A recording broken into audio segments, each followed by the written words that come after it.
Olá, seja muito bem-vindo ao terceiro episódio da série As 70 Semanas, baseado em Daniel capítulo 9.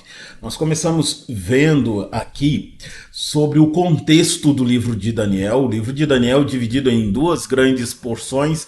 A primeira porção é uma porção histórica que vai do capítulo 1 ao capítulo 6, tendo o capítulo 2 como uma grande profecia. E aí então nós temos de 7 a 12, que é a segunda sessão do livro, onde nós temos as profecias e visões e elas são datadas e explicadas.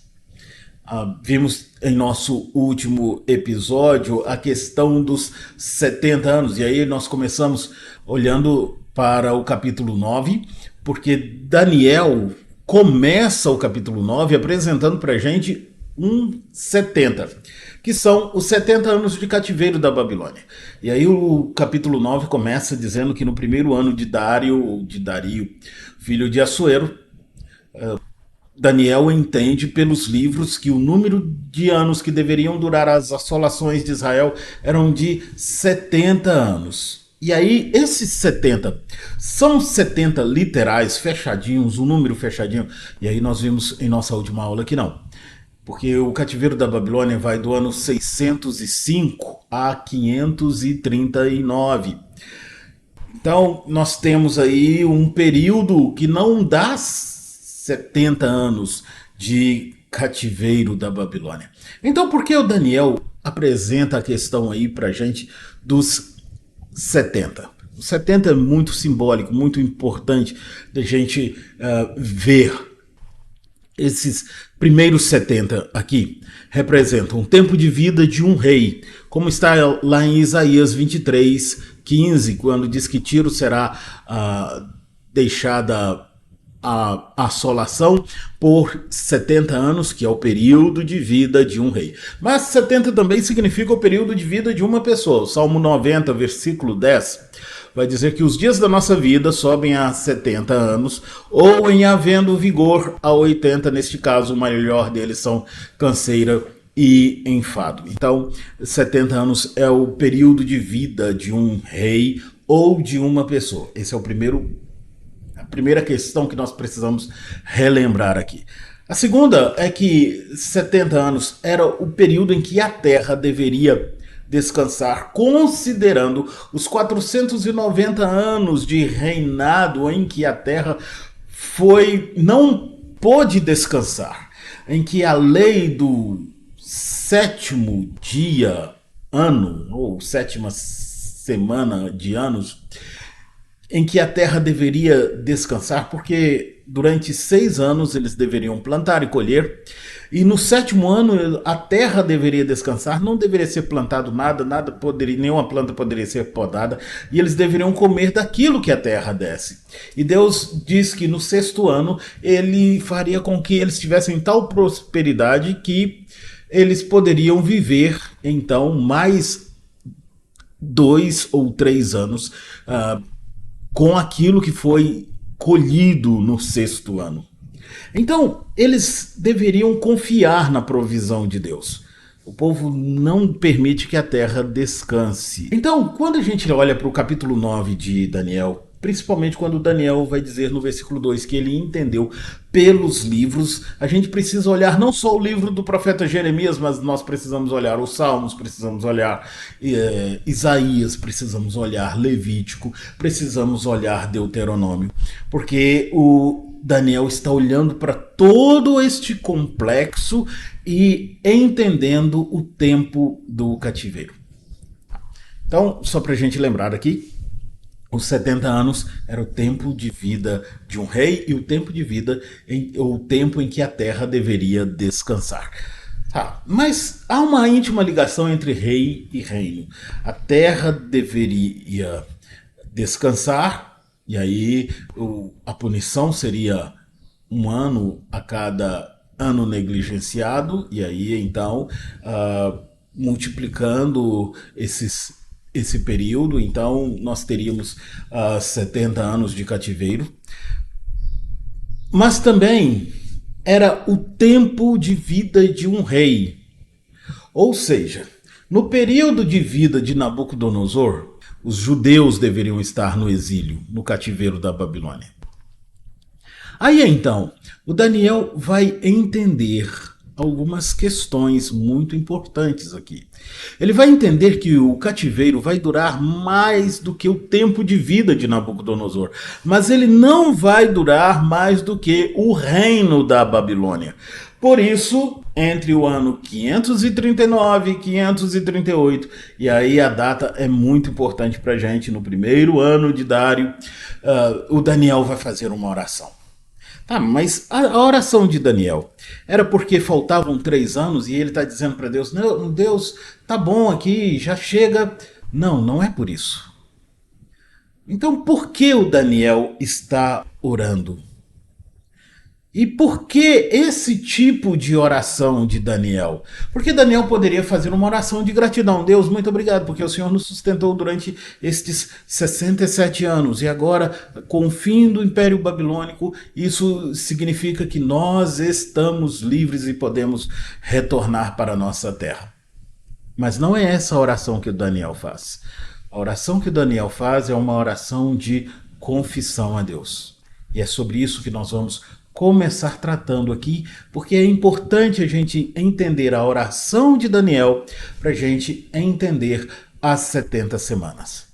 Então, vamos para o nosso episódio.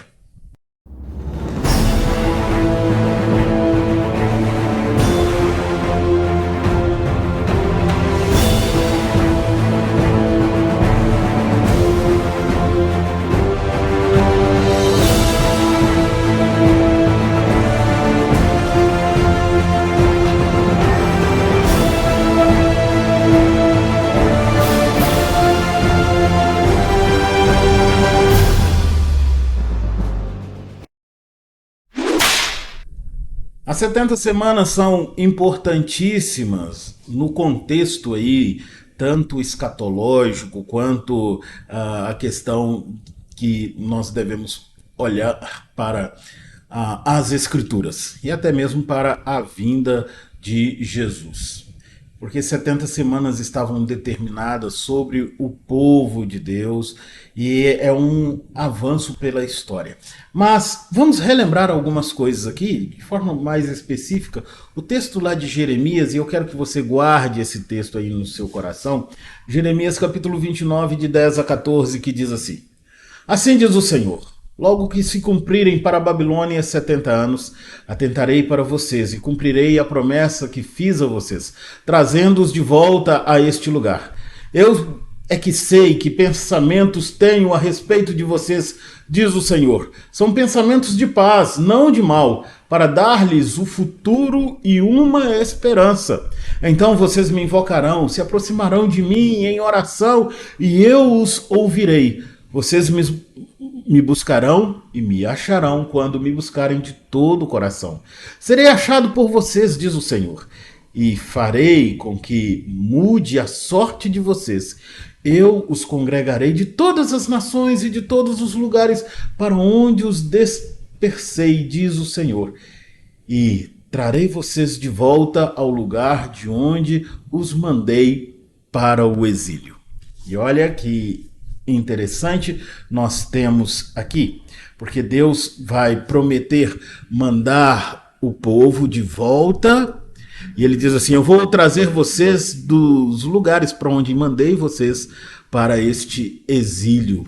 E essa é uma questão fundamental para a gente entender aqui nesse texto, principalmente quando Deus diz assim: olha, vocês me buscarão, me acharão quando me buscarem de todo o vosso coração. Olha o versículo 12, deixa eu voltar aqui, quando ele diz assim: então vocês me invocarão. Por que Deus está dizendo então vocês me invocarão? Ele começa a sua fala dizendo assim: logo que se cumprirem para a Babilônia 70 anos. Nós vimos que 70 corresponde ao tempo de vida de um rei. Então o reino, e aí rei e reino estão interligados, o reino da Babilônia chegará ao fim, e o Daniel entende que com o fim do reino da Babilônia é também o fim do cativeiro babilônico. E aí ele vai dizer assim: quando se cumprirem para a Babilônia 70 anos, atentarei para vocês e cumprirei a promessa que fiz a vocês, trazendo-os de volta a este lugar. Eu vou cumprir a promessa que fiz a vocês. Logo depois desses 70 anos, então, o Daniel é motivado por essa frase para orar. E que palavra é essa que Deus havia dito que ele iria cumprir? A palavra da lei. Então, o Daniel está com o Pentateuco aberto, e aí na lei você tem bênçãos e maldições. Uma coisa que é importante para a gente lembrar, e aí você precisa lembrar aí do tabernáculo. O tabernáculo era dividido entre átrio, que era a parte de fora do tabernáculo, onde havia o altar do sacrifício, a bacia de bronze e a bacia espelhada de bronze, onde o sacerdote olhava o seu rosto, a sua imagem distorcida, para lembrar-se que ele não era diferente dos demais, ele era tão pecador quanto os demais. E aí você entrava dentro do tabernáculo, a pessoa entrava dentro do tabernáculo, na verdade o sacerdote, né? Ele entrava dentro do tabernáculo e ele tinha a mesa da comunhão, ou a mesa da presença, com os 12 pães, de um lado. De frente para essa mesa estava a menorá, ou o candelabro de ouro, com as suas 7 lâmpadas, iluminando essa mesa da comunhão. De frente para este que entrava no lugar santo, havia a mesa do incensário. Atrás da mesa do incensário, uma grande cortina. E logo depois desta cortina, a Arca da Aliança. O que tinha na Arca da Aliança?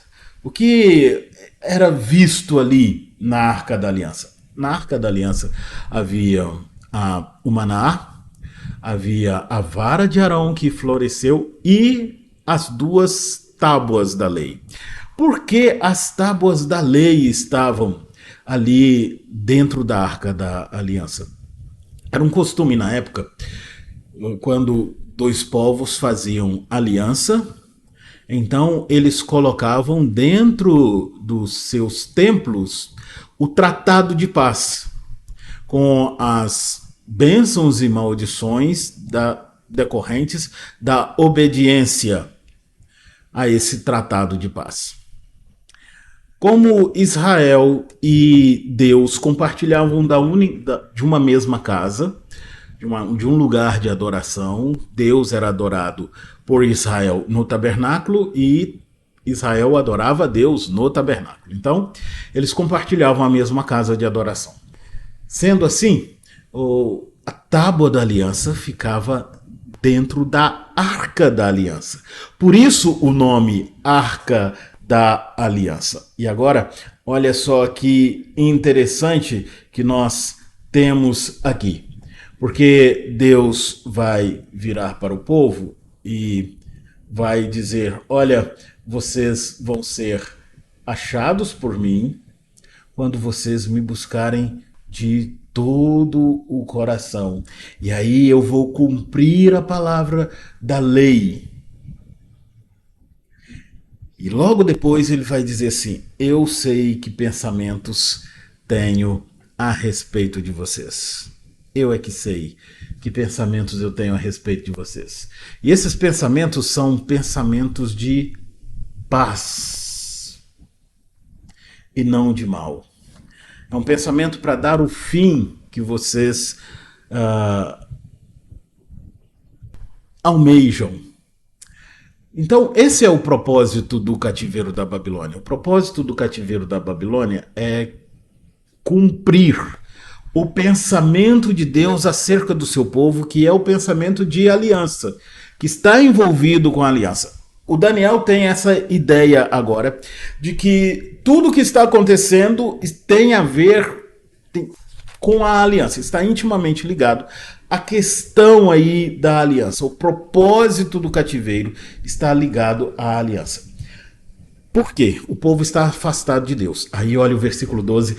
Então, e aí o então faz sentido, vocês me invocarão, porque até então eles não estavam invocando a Deus, se aproximarão de mim em orações e eu os ouvirei. Vocês me buscarão e me acharão, porque essa busca será de todo o coração. Então eu vou ser achado por vocês, diz o Senhor, e farei com que mude a sorte de vocês. Eu vou mudar esse momento da vida de vocês. O que Deus está falando é sobre essa questão do cativeiro. Lembra? O versículo 10 aqui. Cumprindo para a Babilônia 70 anos, eu vou trazer vocês de volta, o cativeiro termina, e aí então eu vou mudar a sorte de vocês. E aí eu vou congregar vocês, eu vou reunir vocês em congregação e vou trazer vocês de volta para onde mandei vocês, para o exílio. E aí, essa última frase, se você puder anotar ou grifar aí na sua Bíblia, ela é muito importante para o nosso estudo. Porque Deus vem falando sobre o cativeiro e aí ele fala sobre o exílio. O exílio, que é algo além do cativeiro. E ele vai dizer assim: eu vou trazer vocês do lugar onde eu mandei vocês. Eu dispersei vocês. E olha que ele não está falando só da Babilônia, no versículo 14, porque ele vai dizer assim: de todas as nações e de todos os lugares para onde os dispersei. Não é só uma questão da Babilônia, são de todos os lugares para onde o Senhor dispersou o seu povo. Com isso em mente, nós vamos então para a oração de Daniel. Vamos tentar entender aqui a oração desse homem de Deus, desse profeta. A oração de Daniel começa aqui no versículo 4. Os 3 primeiros versículos, Daniel data no versículo 1, o momento em que está vivendo. Versículo 2, ele diz que ele entendeu pelos livros o tempo do cativeiro da Babilônia. E aí, então, versículo 3, ele vai dizer: voltei o rosto ao Senhor para o buscar com oração e súplicas, com jejum, pano de saco e cinza. Eu voltei para o Senhor. Eu busquei ao Senhor. Lembra Jeremias dizendo: então me invocareis e passareis a orar a mim. E aí o Daniel entende isso, entende que é o tempo de oração. Isso é fundamental para a gente entender aqui. Daniel não está entendendo que é o tempo do fim do cativeiro da Babilônia. Daniel está entendendo que é o tempo da oração. Exatamente por isso ele vai orar, por isso ele vai apresentar essa oração. Porque o que é necessário agora? Daniel entende que o necessário agora é um sacerdote intercedendo pelo povo. Então vamos para essa fantástica oração de Daniel. Nós vamos dividir essa oração de Daniel em algumas partes aqui. De 4 a 6... Daniel diz assim: orei ao Senhor meu Deus e fiz a seguinte confissão: Senhor, Deus grande e temível, que guardas a aliança e a misericórdia para com os que te amam e guardam os teus mandamentos. Nós temos pecado e cometido iniquidades, procedemos mal e fomos rebeldes, afastando-nos dos teus mandamentos e dos teus juízos. Não demos ouvidos aos teus servos, os profetas, que em teu nome falaram aos nossos reis, aos nossos príncipes, aos nossos pais e a todo o povo da terra. E aí Daniel vai dizer assim: eu orei e a minha oração foi: Senhor Deus grande e temível. Algumas coisas interessantes aqui nesta oração. Primeiro é que Daniel faz uma oração em nome do povo. Ele assume um papel sacerdotal. Ele vai interceder pelo povo. Só que o Daniel se inclui nesta oração. Olha, perceba aí, nós procedemos, fomos rebeldes, afastando-nos dos teus mandamentos, não demos ouvidos aos teus servos, os profetas. Ele não diz assim: o povo tem pecado, o povo procedeu mal, o povo foi rebelde, o povo se afastou, eles não deram ouvidos. Ele se inclui nisso. Ele vai dizer: nós procedemos mal, nós fomos rebeldes, nós nos afastamos, nós não demos ouvidos aos teus servos, os profetas. Daniel se inclui nesta oração, e essa é a primeira questão que nós precisamos entender aqui nesse texto. Porque a oração de Daniel é muito parecida com a oração que Jesus faz. Mas a oração que Jesus faz não é uma oração onde ele se inclui no processo. A oração que Jesus faz é uma oração diferente justamente porque ele não se inclui. Jesus, ele intercede por nós. Agora o Daniel se inclui nesta oração como um sacerdote plenamente humano, impotente, incapaz de resolver o problema do povo. Por isso ele vai dizer: olha, nós nos afastamos, nós precisamos do Senhor. Olha a dependência desse homem. Ele depende de Deus, ele precisa do Senhor, e a oração é isso, um atestado da nossa dependência de Deus. O que Daniel está fazendo é cumprindo as exigências da aliança. Lembra que a aliança está muito presente aqui, e Daniel está olhando para o Pentateuco, e ele está tendo vislumbres do tabernáculo, da tábua da lei quebrada, e aí a lei foi quebrada, precisa que alguém pague, que alguém sofra as penalidades da lei. E agora ele então precisa cumprir as exigências da aliança, e Daniel está cumprindo as exigências da aliança. E como é que ele faz isso? Ele faz uma alusão a Deuteronômio capítulo 7, versículo 9. Deixa eu só explicar aqui para você o que é alusão e o que é, por exemplo, citação, né? Nós temos citações, alusões. Então, o que são essas coisas aqui?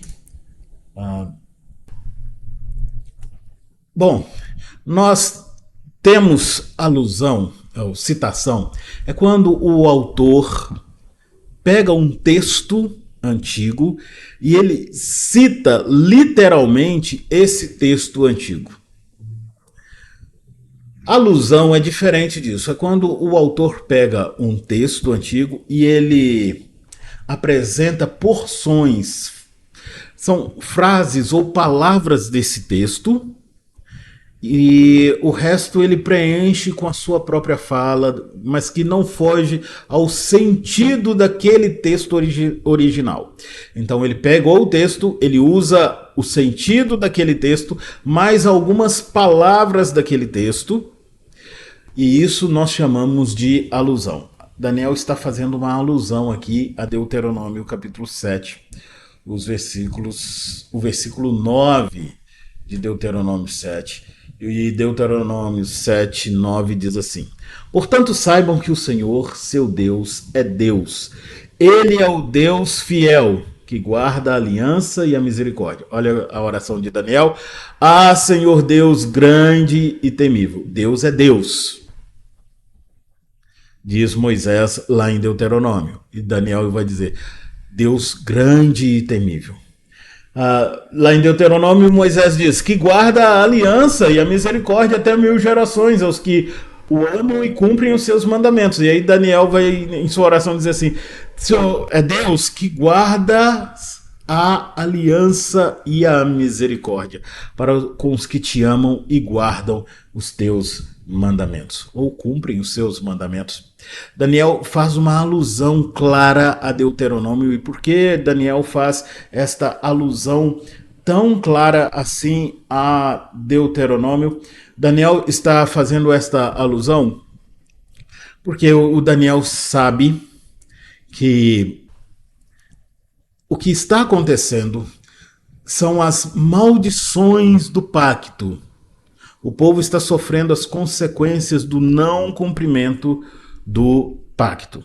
Então, quais são os elementos da oração de Daniel? A grande ideia aqui do texto é a soberania de Deus é exibida por sua justiça e misericórdia. Esta é a grande ideia aqui de Daniel capítulo 9, a partir do versículo 4 até o versículo 19. Essa é a grande ideia. E está dividida em duas porções, justamente a questão da justiça, que vai do capítulo 7 do versículo 7 ao versículo 14, Daniel 9, de 7 a 14, e a misericórdia, que vai do versículo 15 ao versículo 19. Então, você tem os dois aspectos nesta oração de Daniel, de forma bem clara aqui. E é o que nós vamos ver nesse momento. Lembrando, a grande ideia é a soberania de Deus é exibida por sua justiça e misericórdia. Hoje nós vamos ver essa questão da justiça e da misericórdia. Então vamos começar aqui com essa primeira parte da primeira parte, versículos 7 e 8, que dizem assim, Daniel 9, 7 e 8. A ti, ó Senhor, pertence a justiça, mas a nós cabe o corar de vergonha, como hoje se vê, a saber, aos homens de Judá, aos moradores de Jerusalém, a todo Israel, tanto os de perto como os de longe, em todas as terras para onde os expulsastes, por causa das transgressões que cometeram contra ti. Ó Senhor, a nós pertence o corar de vergonha, aos nossos reis, aos nossos príncipes, aos nossos pais, porque temos pecado contra ti. O Daniel vai fazer a sua oração e ele vai dizer, Senhor, a nós pertence o corar de vergonha. Ou a confusão de rosto, dependendo aí da sua versão, da sua tradução. E como a gente vai entender isso? Primeiro, Daniel faz um reconhecimento da justiça de Deus. Ele reconhece a justiça de Deus quando ele diz assim, a ti, ó Senhor, pertence a justiça. Daniel está dizendo, olha, o que nós estamos sofrendo, nós não estamos sofrendo porque somos inocentes ou porque Deus é ruim, porque Deus é sádico, nada disso. Nós estamos sofrendo o que estamos sofrendo por causa dos nossos pecados. Porque Deus é justo. Deus é justo. E aí então ele apresenta um contraste. Se há um reconhecimento da justiça, o Daniel vai dizer assim, mas a nós cabe o corar de vergonha. A nós cabe a vergonha. Ficar vermelho, de vergonha. E vergonha do quê? Dos nossos próprios atos. Nós estamos sofrendo as punições daquilo que nós fizemos. Então cabe a nós o corar de vergonha. E quem são esses nós? Nós são os homens de Judá. Homens de Judá que foram levados para o cativeiro da Babilônia. Mas lembrando que nem todos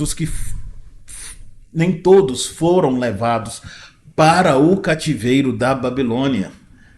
Algumas pessoas ficaram em Jerusalém. Mesmo no ano 586, quando Nabucodonosor entra em Jerusalém pela última vez e destrói a cidade, nem todos são levados para a Babilônia. Ficam alguns, mas estes não escapam do corar de vergonha. Porque eles também são culpados, não foram levados para a Babilônia, mas eles são tão culpados quanto aqueles que foram levados para a Babilônia. Quem são estes nós? São todo Israel. Tanto os de perto, como os de longe. E aí ele fala tanto Judá, e são os de perto, como aqueles que são de Efraim, os de longe. Talvez o Paulo tenha essa ideia lá em Efésios capítulo 2, quando ele vai dizer que Jesus uniu pela cruz aqueles que estavam perto e aqueles que estavam longe. Não necessariamente falando de Efraim ou de Israel, mas falando de um povo que é conduzido por Jesus a uma reconciliação com o Pai. Mas mais à frente nós vamos ver isso com mais detalhes, mas guarde essa questão do tanto os de perto como os de longe. Se você puder marcar isso aí na sua Bíblia, é muito importante para a gente continuar estudando aí o capítulo 9. E aí ele vai dizer assim, ó, tanto os de perto como os de longe, em todas as terras para onde os expulsastes. Lembra que Isaías, lá, ou Jeremias, lá no capítulo 29, vai falar justamente isso, vai registrar essa palavra de Deus, que Deus expulsou o povo e o lançou para as terras. O Daniel está lendo Jeremias também. E aí ele vai dizer assim, tanto os de perto como os de longe, em todas as terras para onde os expulsastes. Porque o povo não foi levado só para a Babilônia. O cativeiro não é só o cativeiro da Babilônia, na Babilônia. Vai muito além disso. E olha que maravilha isso. E aí então ele apresenta a razão do cativeiro. Por que Deus fez tudo isso? Porque Deus é ruim? Não. A ti, Senhor, pertence a justiça. E aí ele vai dizer, fizestes isso, ó Senhor, por causa das transgressões que cometeram contra ti. Quem são esses nós? São aqueles que devem se envergonhar. E aí, novamente, ele fala sobre a nós pertence o corar de vergonha. Ele tinha dito, o Senhor é justo, mas a nós cabe o corar de vergonha. Agora, novamente, ele vai dizer, a nós cabe o corar de vergonha. E quem são esses nós? Se o primeiro nós são os homens de Judá, os moradores de Jerusalém, todo Israel, quem são estes segundo nós aqui? São os reis, os príncipes e os pais. Os nossos ancestrais, os nossos líderes, eles estão junto nisso. Os nossos pais se rebelaram contra o Senhor. Os nossos líderes se rebelaram contra o Senhor. E aí a questão de contra ti. Tudo isso aconteceu porque nós nos rebelamos contra o Senhor. É um pecado cometido contra Deus. Na verdade, o pecado é sempre cometido contra Deus. Você vai se lembrar aí de Jó, o livro de Jó, quando o diabo chega para Deus e diz, lá no capítulo 2, pele por pele, e verás que se o homem não blasfema, e tudo que o homem tem ele dará por sua vida, e ele blasfemará diante da tua face. Vai se lembrar de Êxodo, e aí possivelmente o Daniel tem essa ideia do Êxodo no capítulo 20, quando Deus diz, não terás outros deuses diante de mim. O pecado é cometido contra Deus e em uma afronta a esse Deus, em uma afronta ao Senhor. Por isso Daniel vai dizer assim, o cativeiro é justo.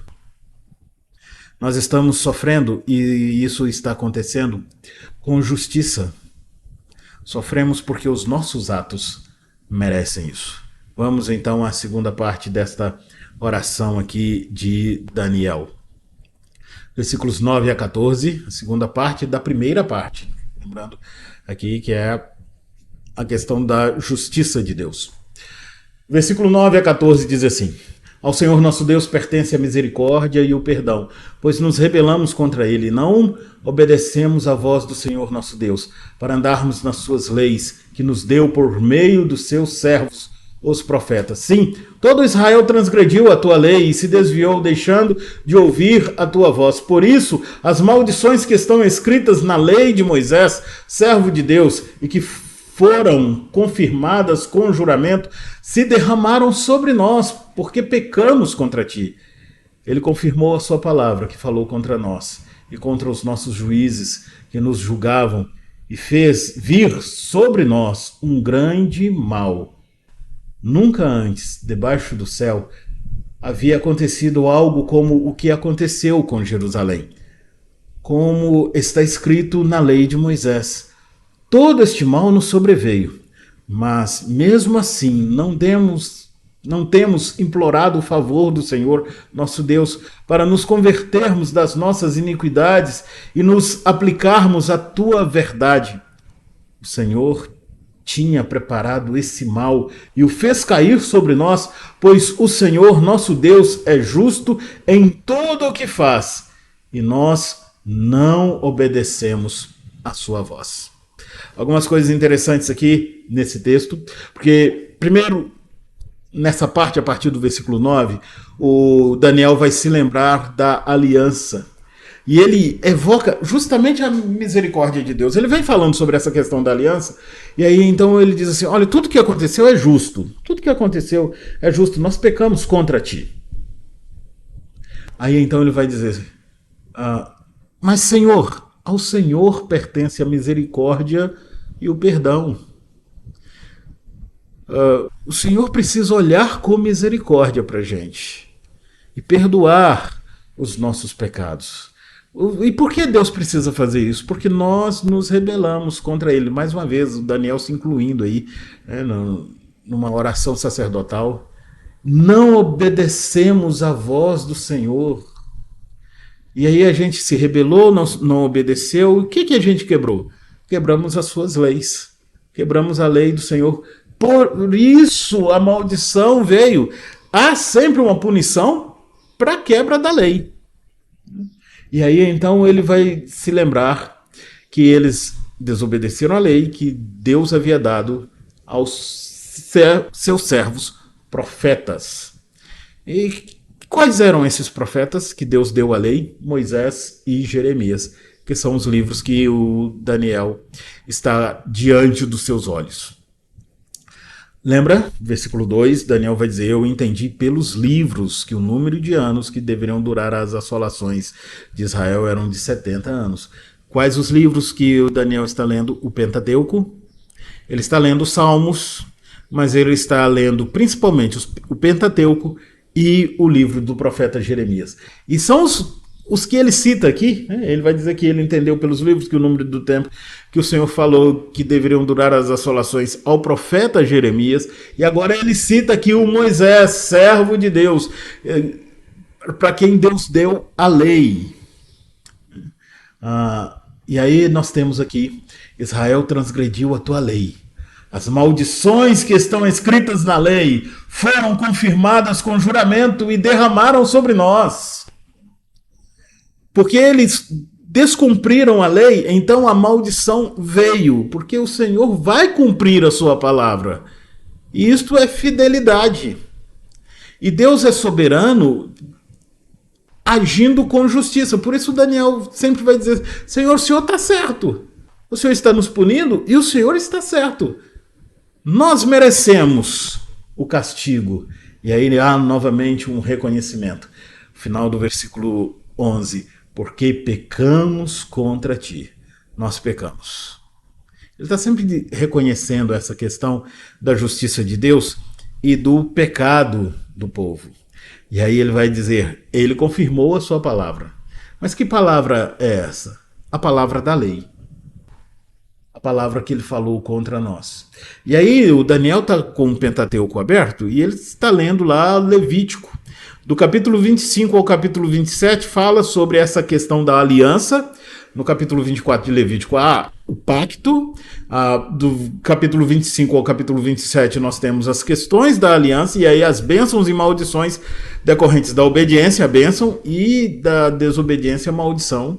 A maldição decorrente da desobediência, que estão relacionadas à lei. Então Deus cumpriu. Porque Deus abençoa quando nós obedecemos, mas o Senhor é justo o suficiente para nos punir quando nós desobedecemos. Então ele cumpriu a palavra boa que falou. Tanto a questão da bênção, e aí eu posso descansar, porque Deus é aquele que abençoa, justamente quando eu vejo Deus punindo. Porque ele cumpre a sua palavra. Ele é justo o suficiente para cumprir aquilo que ele prometeu, aquilo que ele mesmo falou. E aí ele falou contra nós, como está escrito na lei de Moisés. É importante a gente entender que o Jeremias está olhando para o Pentateuco. Daniel está olhando para Jeremias e para o Pentateuco. Então, Daniel está olhando para Jeremias e para Moisés.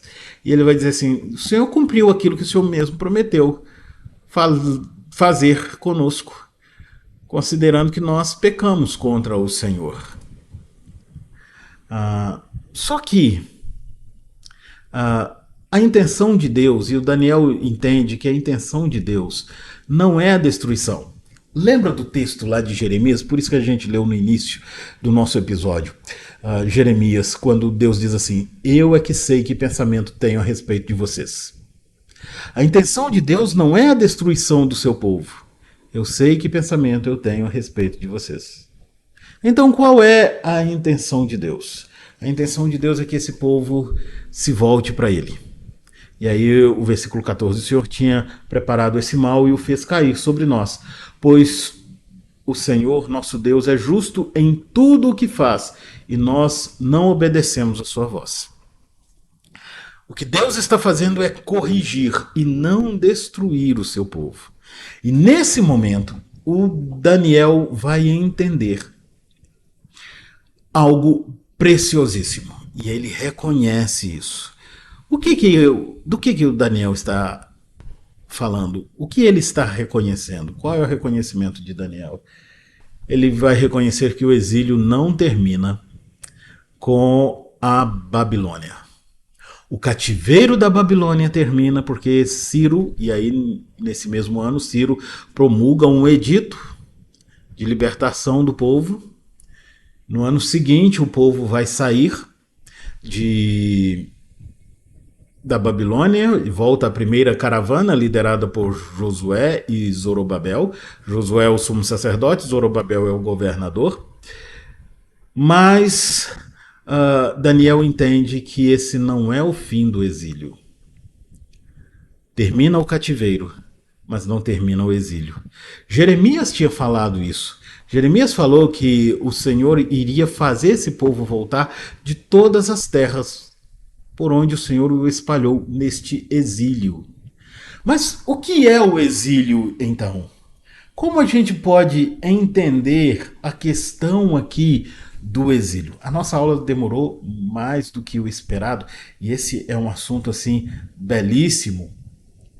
Então, nós vamos continuar no nosso próximo episódio. No episódio 4, nós vamos falar sobre esse exílio e sobre a segunda parte da oração de Daniel. Muito bom ter você aqui conosco.